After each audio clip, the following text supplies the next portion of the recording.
Un bâton, une chose, c'est transformé dans la présence de Dieu. À combien plus grande raison, toi qui es un humain, qui a été préparé par l'œuvre de la croix à être le temple du Saint-Esprit. Nous sommes dans un temps où nous devons comprendre la nouvelle dimension des choses. Amen.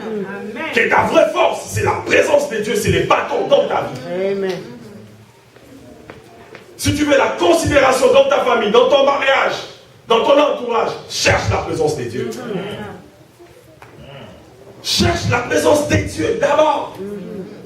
Parce que la considération de Moïse envers ses bâtons avait changé, je t'assure. La Bible ne donne pas les détails, mais c'est vrai. Amen. Quelque chose qui s'est transformé en serpent, je ne te laisse pas. Parce que je sais que tu vas me sauver en cas de problème. Donc ton vrai problème, c'est la présence de Dieu dans ta vie. Quand la présence de Dieu vient dans ta vie, cela change même la façon dont le monde va te voir. La présence de Dieu amène le respect, amène la considération. Je suis sûr que Moïse commençait à respecter les bâtons. Amen. Parce qu'en réalité, il a vu la vraie identité du bâton. C'est lui qui te néglige à gauche, à droite. C'est parce qu'il ne connaît pas encore ton identité. Amen. Et pourquoi il ne connaît pas ton identité? Parce que tu n'as pas le temps d'entrer dans la présence de Dieu et de faire la vraie rencontre avec Dieu. Beaucoup de nous avons reçu un Jésus-Christ, garçon de course. Un Jésus-Christ, sugar daddy. Un Jésus-Christ, papa mouchina. Où on a juste besoin de lui pour nos problèmes. Fais ça, fais ceci, Seigneur, c'est bon. On n'a pas réussi comme étant notre maître, comme étant notre époux, comme étant notre Dieu, où nous abandonnons tout, tout alors tout. Elle lui a dit, nous devenons une nouvelle créature. Amen. Si tu as reçu Jésus, tu deviens une nouvelle créature. Même s'il y avait un problème de lien dans ta famille, cela ne va pas te toucher parce que tu es une nouvelle créature. Amen. Même si ces liens-là provenaient de ton grand-père, cela ne va plus te toucher parce que ton grand-père est devenu Abraham. Abraham n'avait pas de lien. Une nouvelle créature. Mais en réalité, c'est pas ça. Toi, tu as rencontré, tu as accepté Jésus-Christ, garçon de course. Tu as juste besoin de lui, Seigneur, fais ça, Seigneur, protège-moi, surtout en décembre. Comme tu sais que les sorciers se sont levés, ah là, tu n'arrêtes pas de prier. Mais c'est en janvier, tu vas prier de la même façon que tu pries maintenant. Qui te dit que les sorciers ne mangent pas en janvier? Alléluia. C'est ça ton vrai problème, la vraie rencontre avec le vrai Dieu. La Bible dit, quand Moïse a vu tout cela, je pense que Moïse avait des habitudes congolaises. Amen. Vous allez comprendre bientôt. Il a vu que Dieu, ce Dieu était différent de ces dieux qu'on a présentés à l'Égypte. Il a vu 3 signes, il a vu des miracles. Je vais en profiter pour régler mes problèmes. Seigneur, comment je vais aller là-bas? Je n'ai pas la parole facile. Bon, qui t'a dit que Pharaon a besoin de ta parole? Tu n'as pas besoin de ta parole pour aller délivrer les enfants d'Israël. La Bible dit que l'Éternel s'enflamma. Moi, je te parle du bâton, je te donne les pouvoirs. Toi, tu me parles de la parole. L'apparence physique. Certainement, lui-même, Moïse a dit, Pharaon va sentir l'éloquence, la parole. Parce que la Bible dit qu'il est en train de bégayer. Il a grandi en Égypte. Pharaon les connaissait personnellement. Donc Pharaon connaissait qu'il bégayait. Il n'avait pas la facilité de la parole. Amen. Comment expliquer après les bâtons qui symbolisent le pouvoir de Dieu? Toi, tu poses encore le problème de la parole, quelque chose de physique. Amen. C'est ça le vrai problème, surtout dans notre communauté. Nous sommes prêts à tout sacrifier juste pour l'apparence. Il s'est dit à lui-même, Seigneur, les bâtons ne suffisent pas. Salomon doit sentir la parole. Alléluia. Il faut sentir. Amen. Amen. Je n'ai pas la parole facile. Ton problème n'a pas besoin de la parole facile. Amen. Ton problème n'a pas besoin de l'apparence. Ton problème a besoin de la présence de Dieu. Amen. Parce que la parole facile, ce n'est pas un péché. Être éloquent, ce n'est pas un péché. Mais quand les magiciens des pharaons vont sortir les serpents, toi tu vas parler au serpent. Oh, du serpent, je te dis. Alléluia. Amen. Amen. Amen. Quand tu vas être devant la mer rouge, tu vas traverser de l'autre côté, tu vas utiliser la parole. Mer rouge. de l'autre côté. Tu n'auras pas besoin de cela, tu auras besoin du bâton. Et quand tu vas frapper, la mer va se séparer. Amen. Amen. Alléluia. Amen. Nous sommes prêts à compromettre même notre relation avec Dieu juste à cause de l'apparence. Tu as détruit ta vie juste pour sauver ton apparence. C'est à l'église où nous devons nous dire les vérités. Et puis quand tu remarques que tu as détruit ta vie, tu appelles Sugar Daddy. Oh Seigneur, mais c'est quoi la raison de toutes ces choses? Tu as épuisé toutes tes cartes de crédit, tu as pris des dettes à gauche, à droite, juste pourquoi? Pour l'apparence. Alléluia. Il y a des gens qui ont même compromis la vie de leurs enfants juste à cause de l'apparence. Quand je vais aller à l'église, ils vont me sentir. Juste à cause de ça. Est-ce que tu peux te mettre 5 minutes, essayer de réfléchir? C'est quoi la vraie cause de toutes tes dépenses? Quand tu passes ta carte de crédit là, c'est quoi? Qu'est-ce qui te motive? C'est pour te faire plaisir ou c'est pour les autres? Entre nous là, Moïse avait besoin de la parole facile. Pourquoi? Amen. Il avait besoin de la parole facile. Pourquoi? Il avait déjà les bâtons.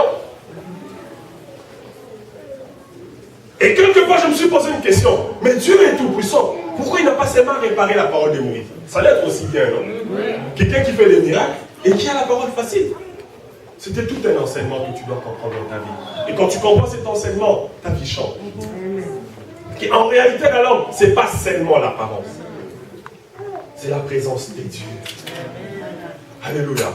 C'est des bâtons qui symbolisent la puissance de Dieu en nous. C'est ça. Ruth l'a compris. N'est-ce pas qu'elle était belle? Alléluia.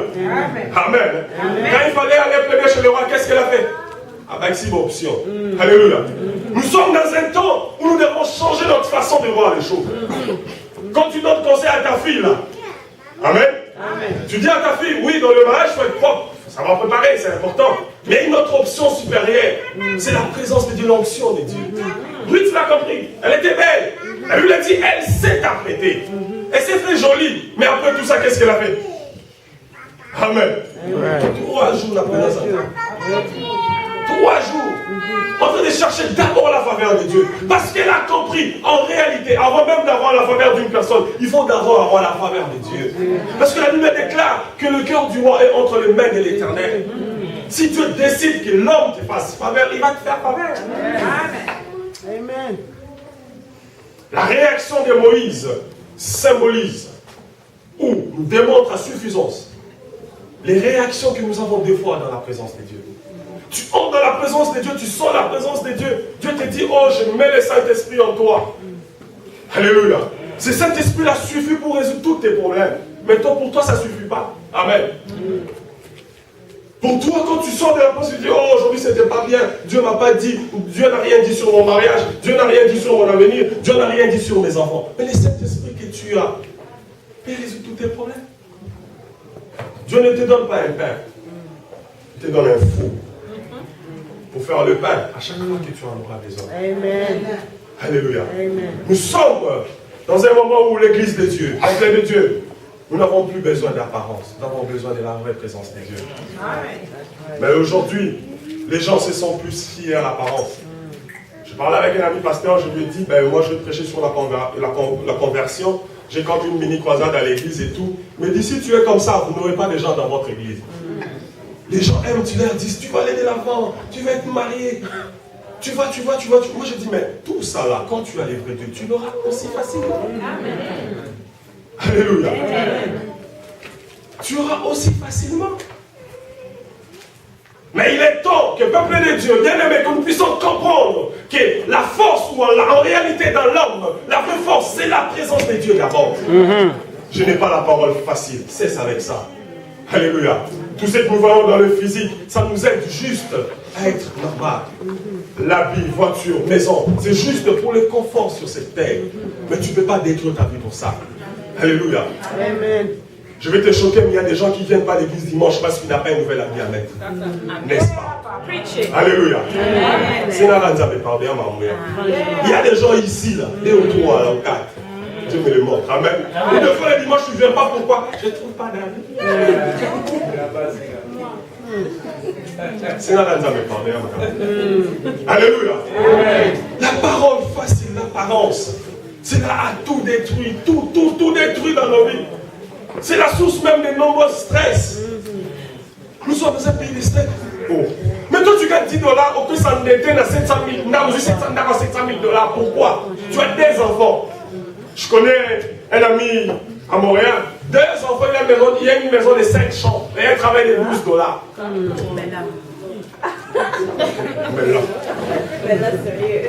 Mais c'est vrai, pour le vrai. Donc tu te fabriques tes stress toi-même. Et puis à la fin, tu vas appeler Sugar Daddy Jésus. Le Seigneur n'agit pas. Des stress. La parole facile, l'apparence. Je ne te condamne pas. Parce que si Moïse, qui était prophète de Dieu, était tombé dans le même piège, moi et toi aussi, des fois, nous tombons dans le même piège. Mais simplement, j'essaie de te dire, essaie de voir ce qui est plus important dans ta vie. Essaie de voir qu'est-ce qui est plus important dans ta vie. Je vais sauter Moïse, je vais parler d'une autre personne parce qu'on n'a pas de temps. Oh my God.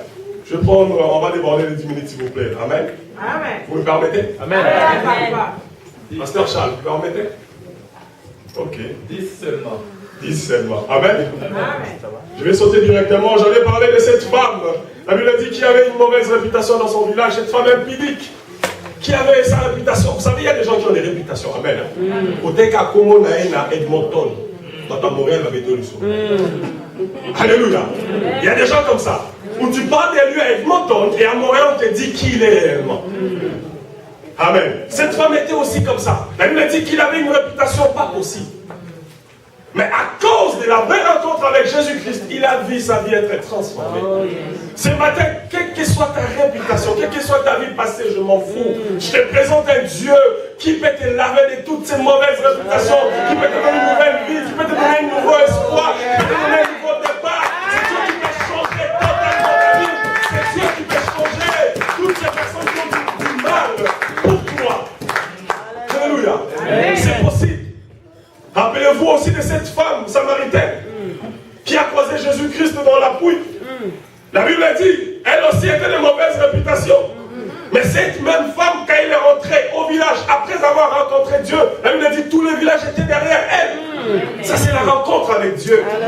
Mais c'était pourquoi? Parce qu'ils ont vu d'abord un changement en lui. Parce que cette femme d'abord a reçu Jésus-Christ comme étant maître. Et derrière elle, toute personne qui parlait du mal d'elle, toute personne qui faisait des commérages, toutes ces personnes étaient derrière elle. Pourquoi? À cause de la présence de Dieu. Elle a gagné le respect qu'elle n'avait pas avant. Pourquoi tu cherches à te justifier? Amen. Regardez le WhatsApp des gens, regardez le Facebook des gens, justification après justification. Donc, vous ne savez pas ce qui m'est arrivé. Oh, non, on cherche la présence de Dieu. L'Éternel des armées va te justifier. Il y a des proverbes sur Facebook. Ça fait des rendre sages, Salomon, à cause de ça. Amen. Tout ça, c'est des justifications. On n'a plus le temps de nous justifier. Cherchons la présence de Dieu, que Dieu nous justifie. Amen. Dans tout ce que nous sommes en train de faire, que Dieu nous justifie. Arrête de te justifier auprès de ton mari. Ça n'a pas changé. Il reste pigeon fourragé. Cherche la présence de Dieu. Amen. Alléluia. Amen. Tu as tout essayé, ça n'a pas marché. Tu l'essaies. Qu'est-ce que tu vas pas essayer? Tu as regardé Sonika Fou, ta fille de Sarah. Tu as regardé les conseils sur Facebook. Tu as lu des livres. Tu as regardé des vidéos sur YouTube. Il reste toujours pigeon fourragé à ton mari. Mais cherche, essaie la présence de Dieu. Je ne demande pas d'accepter Jésus-Christ pour que ton mari change. Ça serait une erreur. Je demande d'abord d'accepter Jésus-Christ dans ta vie. Quand ta vie va changer, cela va attirer son cœur. Je sais qu'on est au Canada, on a les 911. Amen. Une fois, je faisais une blague à ma grand-mère, parce que je porte le nom de son mari. Je dis, je vais te taper. Il dit, si tu me tapes, j'appelle 911. Elle a 85 ans, elle dit 911. Alléluia. Mais est-ce que c'est 911 a déjà résolu combien de problèmes de couple? Je n'ai pas dit que c'est mauvais, hein, c'est un grand débat. Amen. Alléluia. Je n'ai pas dit que c'est mauvais. J'ai simplement dit que la présence de Dieu est meilleure. Amen. Meilleure plus que même le 911. Amen. La présence de Dieu dans ton couple, dans ta famille, sur tes enfants, tu verras la différence. Et pour finir, il y a une histoire qui me fascine, qui me rend malade. Amen. Veux-tu que je partage cette histoire avec toi? Amen. Je vais vraiment sauter, mais amen. C'est dans Luc 23, 39. Tu connais l'histoire. Amen.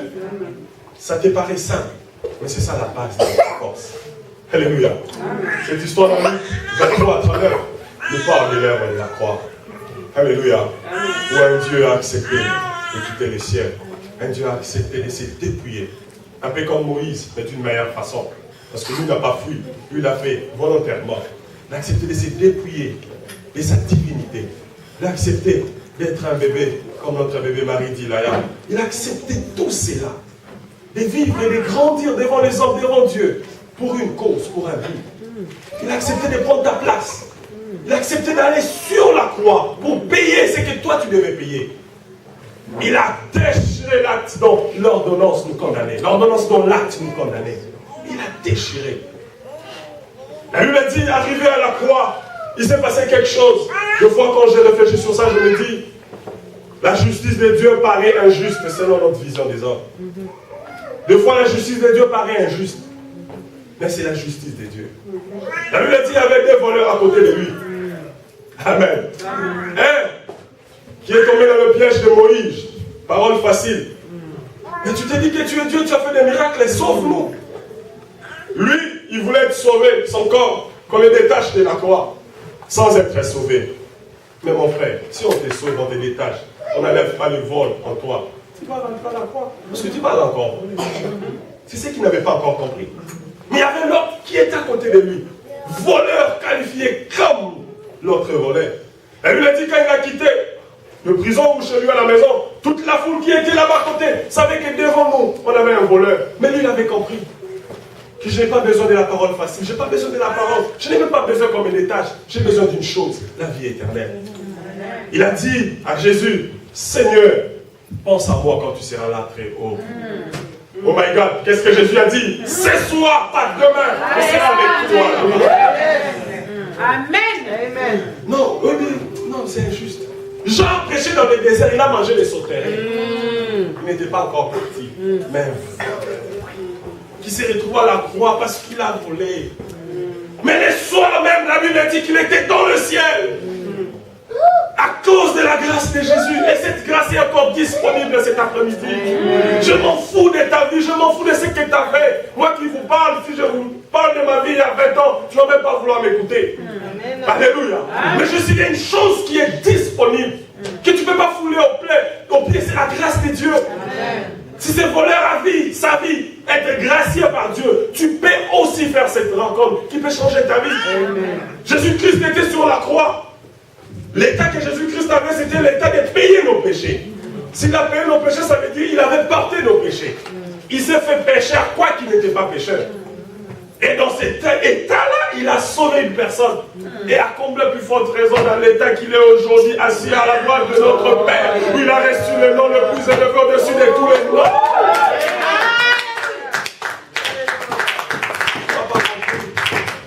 Alléluia. Je disais, Jésus qui était sur la croix, alors qu'il a été crucifié, il portait nos péchés, il était devenu péché à cause de nous. C'est Jésus a donné la vie à un voleur qualifié. Il lui a dit, pas demain, je m'appelle Jésus comme je me présente à Moïse. Ce soir, je serai avec toi au paradis auprès du Père.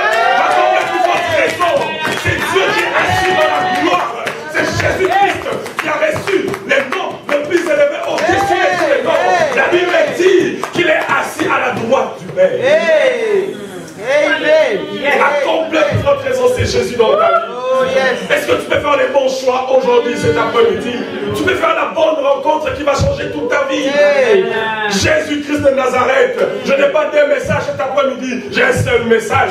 Je ne suis pas là pour te dire que tu seras béni, tu vas être millionnaire, tu vas être milliardaire. Non, je te dis que Jésus-Christ est dans ta vie. C'est la vie éternelle.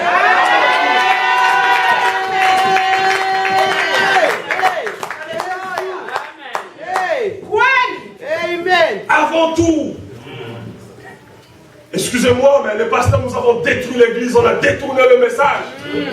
Nous prêchons autre chose parce que nous voulons garder le nom.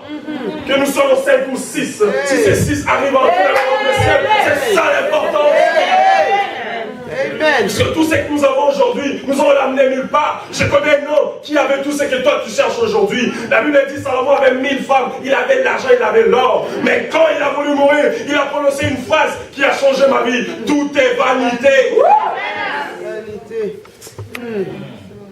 Tout est vanité. L'essentiel, c'est d'abord la présence de Dieu en vie. Nous voulons des chrétiens, des comportements, des caractères. Nous voulons plus forcer les gens pour venir à l'église dimanche. Nous voulons que ça coule de leur cœur. Amen. Mais aujourd'hui à l'église, c'est tout un problème. Une sœur ou une protocole te donne la réponse, tu te regardes 3 fois. Pourquoi? Parce qu'il n'y a pas la vie de Jésus-Christ dans nos cœurs. On n'a pas fait la meilleure rencontre. Si on imagine ce pour la poto, ce qu'on dit poto, change ta façon. Imagine ce comme étant maître. Aujourd'hui, les païens ne peuvent plus venir à l'église à cause de nos comportements, à cause de notre façon de voir les choses. Des chrétiens négatifs, des chrétiens. That's right. That's right. Est-ce que quelqu'un peut recevoir Jésus-Christ comme étant Seigneur?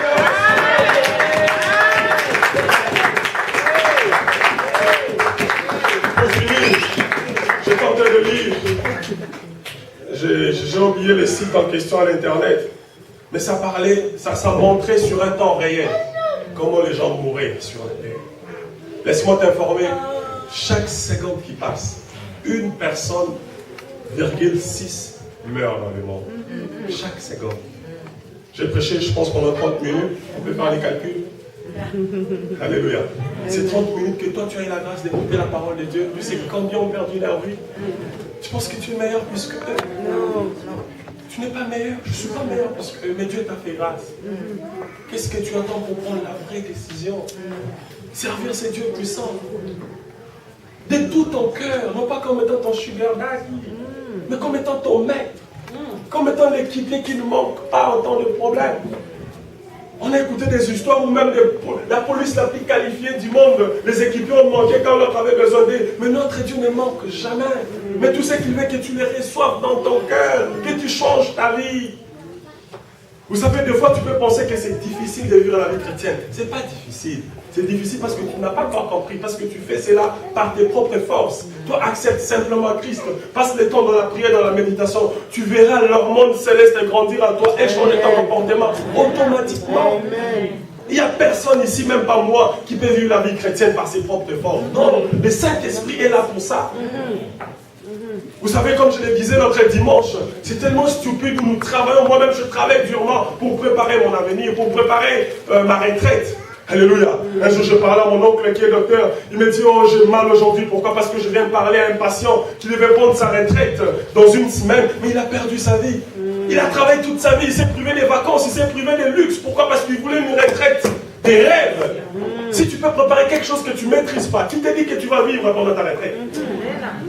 Les 5 minutes qui suivent là, c'est Dieu qui les contrôle. Ce n'est ni moi et toi. Même jusqu'à la fin de ces cultes, c'est Dieu qui les contrôle. La semaine prochaine, c'est Dieu qui les contrôle. Si tu peux travailler durement pour ta retraite, que tu n'es même pas sûr si tu vas la vivre, mais comme pour raison, ta vie éternelle après ta mort, que tu es sûr qu'un jour tu vas mourir.